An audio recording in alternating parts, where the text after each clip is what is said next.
Oh yeah, I can totally edit this out later, but will I? But should I? Uh, Should I edit this out? you could put at the bloopers at the end. Oh Lord, the whole thing would be a blooper, especially if it got on. You know, I'd like to get like Cookie on to talk about Teslas, Oh, that'd be hilarious. a redneck's view of Teslas. Well, he liked the Cybertruck. Yes, after he made fun of it for for how long. Uh-huh. Well, that's just the way it works. Like, I just enjoy some of the reactions. Uh, Example, like yesterday when we went to go to the do that That pickup. meet in the parking lot Yeah. to pick up your Father's Day present, and friggin' like this toothed out meth head who was riding with her. Can I look in the truck? The best part was the fact that it said narcotics On his t-shirt. right Yes. across the front of his t-shirt. Yep. I saw that. It's like, okay, I was like, yeah. only in rural Tennessee. Yep. I was like, can I look in there? It's like, I don't know. Am I going to have to shoot you?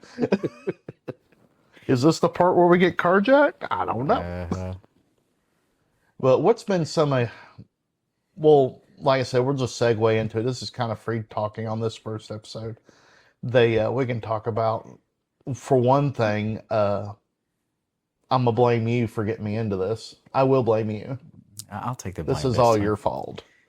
This is your fault why I did this horrible deep dive. Yeah. Well, I can blame you for all the other guns I have, so. Yeah, that's very true. Factual. But what do you think some of the reactions, how do you gauge some of the reactions that people have had with your Cybertruck? Half of it, it's like, I just want to be like, you have no original thoughts. Like, you don't have two brain cells to rub together. Like, you're just flipping me off because you see the Cybertruck and you didn't like what happened with politics, and now you're angry, but you have no original thought. And then the other half, it's like people like legitimately want to like ask questions because they're like, I like your truck. Can I see it? Tell me about it. It's been in a parade. Yes, yes, it's been in a parade. The funniest one was these two old ladies, probably in their 70s, at Bojangles, Bojangles. Uh, One of them liked it, and she was asking questions, and then she just like dropped a dime on the other one. She's like, she doesn't like it, but I love it. That Oh, was funny.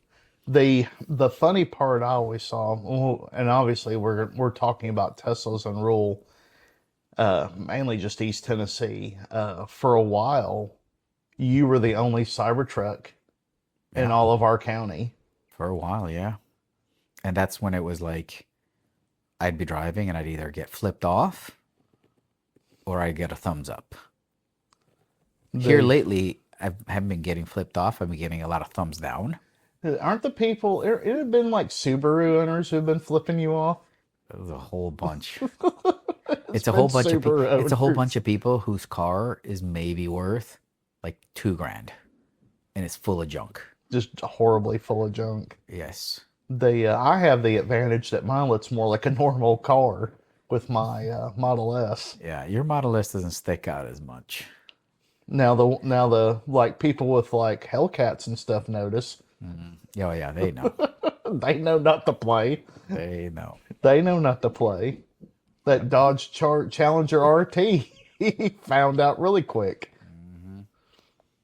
But let's start off with talking. And my wife's going to kill me for saying the 40,000 times. We're literally recording this in my living room, and my coffee hadn't kicked in. But I will blame you. That's okay. I'll take it. Yeah, I blame you because of this deep dive. How many Teslas have you owned? I'm on my third one. I've had two Model Ys and now a Cybertruck. So, what got you into owning Teslas? When I was living in Texas about 11 years ago, I got a ride in a Model S and it pinned me to the back of the seat. And after that, I was hooked. I was like, you know what? When I buy a house, I'm buying a Tesla. And sure enough, I bought a house during COVID, and like 6, 8 months later, I bought my first Tesla. Now, funny enough, you and I both don't fit the typical Tesla background. No, I The went what from we would consider, what normal people consider a Tesla owner. yeah, I went from a F-150 Raptor to a Model Y. Now, what's your background just in general? That would be, I was always into just Ford vehicles well, as far as like your background as a person. as a person. Oh, let's see. Like I said, not typical owner. I immigrated to this country from South America when I was 9, and moved around while we were living here in this country until I joined the military at 17. Moved around in the military, spent 14 years doing that. And then after that, I got out, moved to Texas, lived in Texas for 11 years. And then after that, I moved here, and here we are 3 years later. So typically, you don't see a lot of, and let's just go back like most. What do you think, audience, when you think of the typical Tesla owner?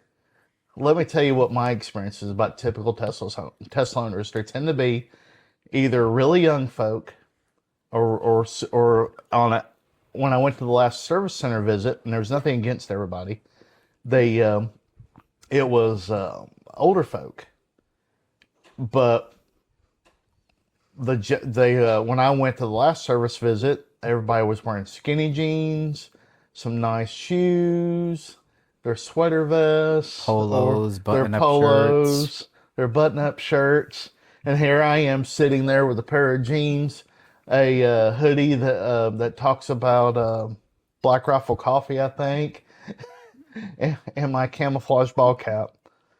They know when I'm coming. There's a guy named Nate. That's all I'll say. That works at the Knoxville Service Center.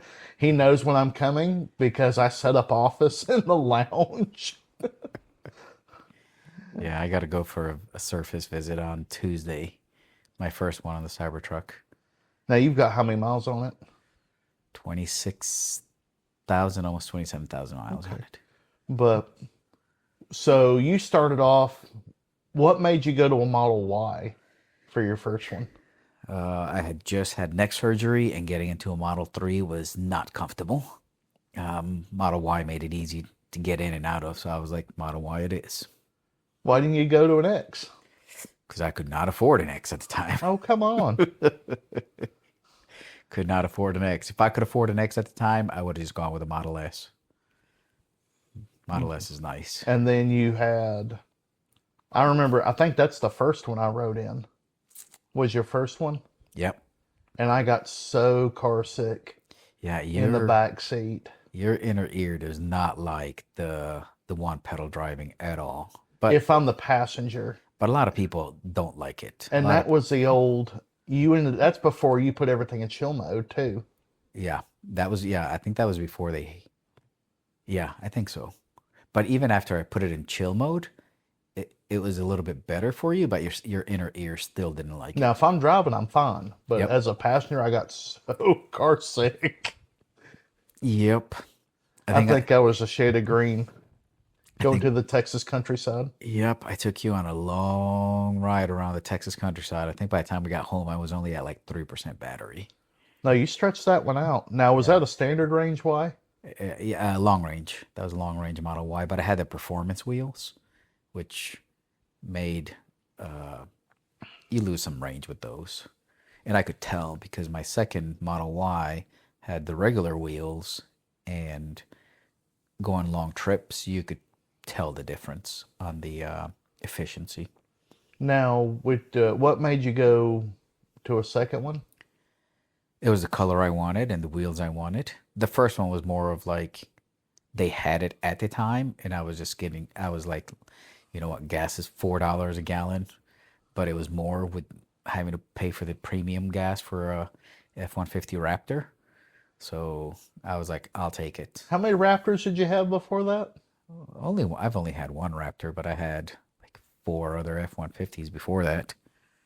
They love gas. Yeah, Gas is their friend. yeah, 32-gallon tank. Yeah, it's definitely its friend. What made you get rid of the Raptor? I wanted a Tesla, and gas was $4 and some change per gallon for a Raptor. I was like, nope, time to get out of this. Everything with Ukraine had just kicked off. Gas went up. COVID, we're still getting out of COVID, but it was the only time that I've ever bought a vehicle and sold it and made money off of it. I actually got more selling the Raptor than I actually paid for the Raptor. Well, that's back when F-150s were a premium. That's back when everything was a premium, but especially Raptors. I think I paid 58 for the Raptor and I sold it for 65. Yeah, you did pretty good on that one. That was very nice. Now your second was it also a long range? Yep, second one was a long range blue Model Y, and it definitely on the first Model Y, I took a road trip from Texas to Wisconsin, and then I did that same road trip with my second Model Y, and efficiency was much better with the regular wheels. For long trips, they made a huge difference. With those sexy old covers and everything. Hey, the wheel covers, they make a difference on We efficiency. won't even get started on the covers on your Cybertruck right now. They are different. But and then I drove that one too. Yeah, I you ended up did. borrowing that one a couple times when I was disabled. Yep. They, yeah, because I took your daughter to McKay's, Yes, you and did. she loved that. She loved that That. she thought it was funny that I kept arguing with the car, Mm-hmm. Yep. You always argue with the car. especially on like full self driving. I was just because I was like version 11 or something like that on that thing, and I just argued with it nonstop. Mm-hmm. It's gotten full self-driving's gotten a lot better. Like a lot better. Oh yeah. So now you've been through two Model Ys, and then what made you go to a Cybertruck? I wanted a truck. Ever since I bought my first F-150, after that I was like, I'm probably just gonna have a truck the rest of my life because it's comfortable, it's convenient. Um, Especially being in the military, like moving all the time. I never had the military move me except for once, and I would never do it again. Um, so I figured with a truck, I can move all my stuff. And when I was late to the Cybertruck party. I never saw the original announcement for it.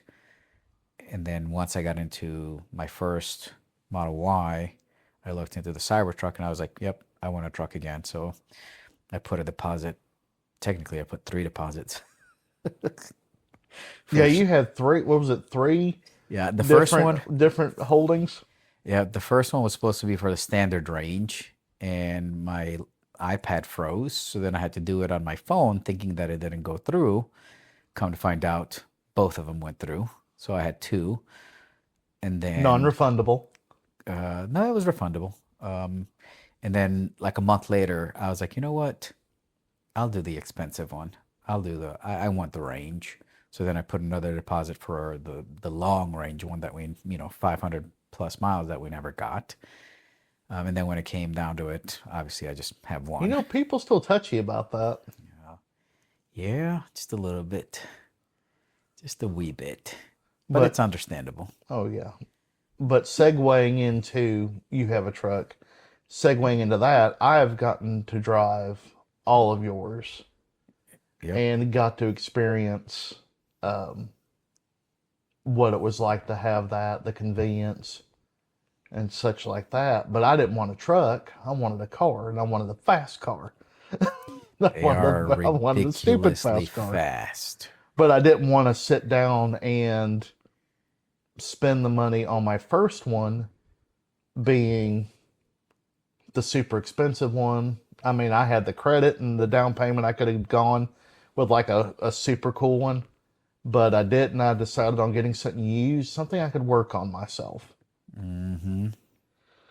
So you segued me into that one. We're like, okay, I'll get. And when I rode with you on that test drive, what was that, a 2023 or 24 we test drove I think it in was a Chattanooga? I think it was a 2024. And that thing was like, first words on my Super mouth when we nice. got in it was Oh, stomp on it. yep.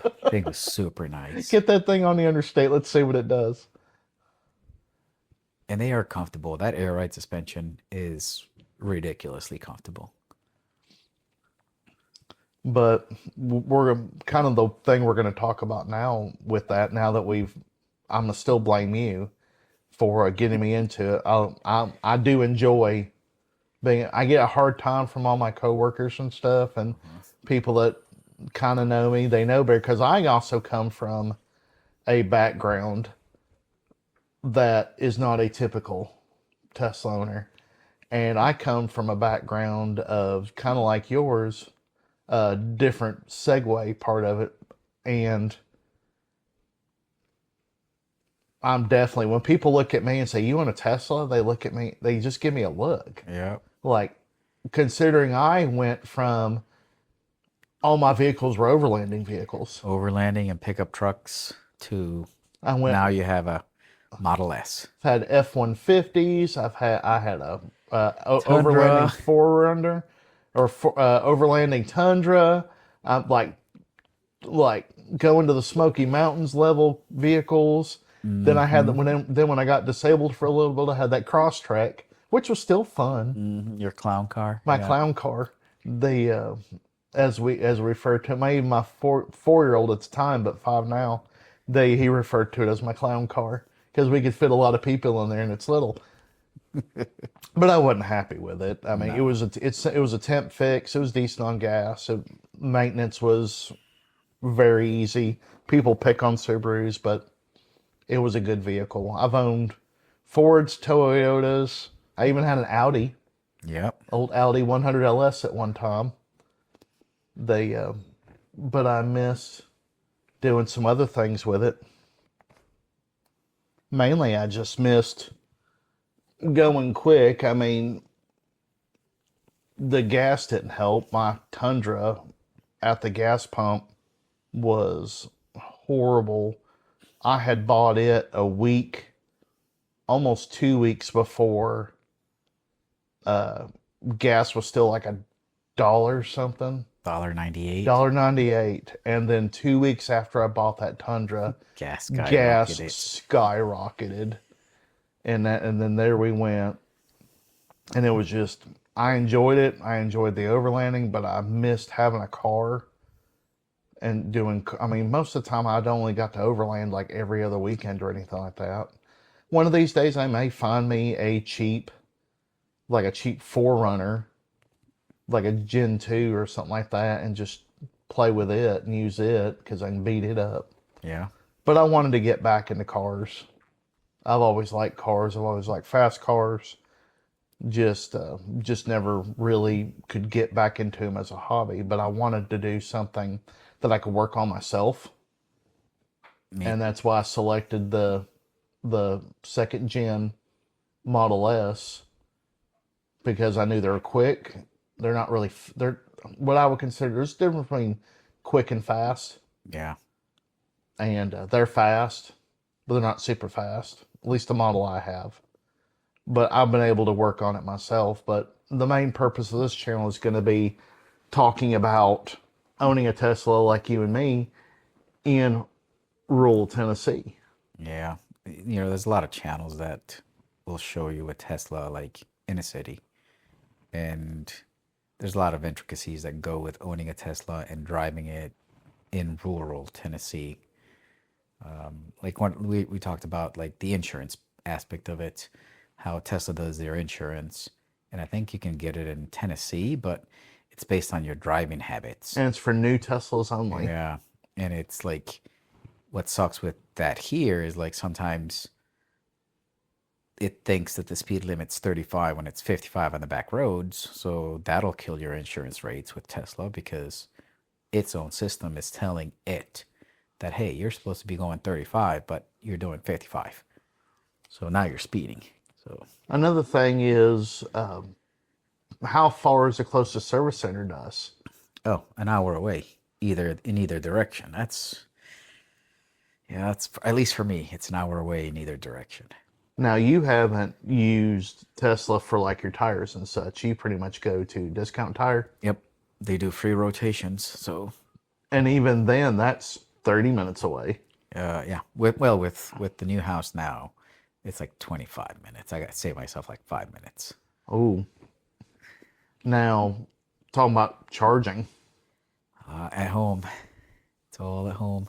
But what steps did you have to take extra Oh man, to be able to charge? Because you moved into an old farmhouse. yep, I moved into a 117-year-old farmhouse that had no electricity in the garage, so I had to have an electrician come out, coordinate with the local But what did utility you have to do company. before that?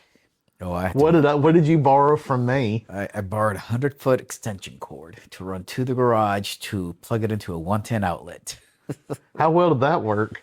Not very well. Not very well. I That think, thing straight up with temperature ramped down. oh, at some points I was only charging at like 7 amps. If I got lucky, it was 9 amps. And that was probably a codes violation in by itself. Maybe Because how many kilowatts is that Cybertruck? 121, 123, something like that. How long do you think it would have charged if you had to charge it to 100%? Oh man, it'd take days. But you never kept it to 100 or 80. Yeah, no, it never got to 80. No, I got to 80 a couple of times, but between driving during the week to the gym, by the time Friday rolled around, it was always more than 24 hours to reach 80%. Yeah, never good. Heartbreaker, I tell you. Now we got the baby in here now, my 4-month-old. So if we get a little distracted, pay no attention to us. That's right. All this cuteness over here. Yeah. You hear it? You hear him? He's silly. But going back to talking about charging infrastructure and everything, the closest supercharger to any of us is either Cleveland, Tennessee, Or Knoxville. or Knoxville. Both of them at Targets, Yes. and luckily they're version 3 superchargers. Yeah, they're pretty good. But charging at home, I had to start off with 110 as well. And it would take near 24 hours on a 110 outlet to charge my... Technically, I have a 75 kilowatt battery, but I've got obvious degradation in mine. So it still took quite a while for charging. Yeah. I will say though, like driving across the country with a Tesla is much easier than any other vehicle, which is why I preferred Tesla. Now, when you say easy, Not only do they have chargers available almost everywhere, but they work as advertised. yeah, very rarely have I come across one that didn't. Like, I've moved, like twice, I've moved to like a cabinet that was shared, Yeah. and I'm waiting for him to puke in your mouth. I'd rather not get that. I'd laugh, and it would stay on this podcast. That's What's some of the challenges moving? Because you lived in Bernie County, in Tejas, right. Bear County. Bear County, not Bernie. Why did I say Bernie? Because you took me to Bernie. Took you to The Bernie. Bear County in San Antonio, compared from that population and infrastructure to here, what's been your biggest issue with owning a Tesla? You know, like having to find a charging station.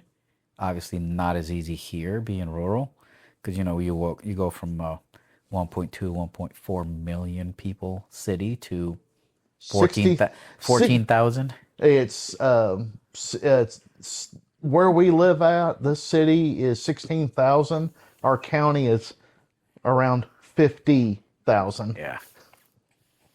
Yeah. So the charging infrastructure obviously is hard to find, but Tesla still has a better charging infrastructure than everybody else. Because like when I had the F-150 Lightning, I didn't dare take it on a road Oh, trip. let's talk about that train wreck a little bit. Yeah, I did not dare take We didn't it. mention that you owned a Lightning in between all of this. Yeah, I owned actually a Model Y and a Lightning at the same time. Charging infrastructure wise, travel wise, long distance, always the Tesla. But it was, I will say, driving the F-150 Lightning was a lot of fun too. Except when it was cold. Yeah, yeah, that killed. That, that was the one thing like Ford knew from Tesla and other EV manufacturers that you need a heat pump around that battery, or else come wintertime, your range just goes to crap. And yeah, they made you paid extra for that heat pump, and the one I got didn't have the heat pump, and man, in the winter, that range just collapsed. Yeah, because I remember I used it to pick you guys up from the airport, and I was like, this thing's falling on its face. Yes. In the summer, though, it did really good. Like, its efficiency was really good. I mean, all things considered, for it being a brick, flying through the air, flying down the road. Efficiency wasn't horrible in the summer, but come wintertime, that efficiency sucked. And I didn't have the long range one. I just had the standard range one. So we'll talk a little bit more about this, but definitely I blame you because so technically you've had two Ys, a Lightning, and the Cybertruck, and I just had to at least try it. Yeah. So I figured that 2017 Model S, which I'm still obviously blessed to have it, considering I bought it, and then 4 months later, Tesla goes, you know what, we're going to stop making the S and the X. My bad. Yeah. So that was like, what's that going to do to process? Because I eventually want to upgrade to a hardware 4 Model S. That's just another rodeo right there, just having a hardware 3, let alone its own challenges with version 12.6.4. And an Autopilot will be its absolute own conversation. Yeah. Autopilot between your car and my car are way different. Straight up different. And the thing about like hardware 3s are being redhead stepchildren. What about hardware updates with Cybertrucks? That's another rodeo we can talk about in another day. Yeah. Because it's an absolute mess. But Uh-huh. I can say I'm happy to switch over to it. Now we still have a gas vehicle in the house to transport all the kids because it's a little bit snug with all the kids I have and my wife. So between car seats and a teenager, it gets a little snug in the back. Yep. But other than that, as far as like daily driver and everything, Oh, it's not a problem. But awesome daily driver. I'll cover eventually what will happen in there. But we're kind of like all over the place today, trying to get a feel out. We used to do a lot of podcasting with other subjects, so this is kind of new once we get it in place, but we'll talk about it from them. But guys, until then, if you want to hear more of the podcast, just please like and subscribe and let us know in the comments. Yep. And go from there, okay? This baby said the same thing. Like and subscribe. Oh, he's straight up having a good time right now. But you're making funny faces at him. That's right. Well, guys, thank you very much. Holler at you later.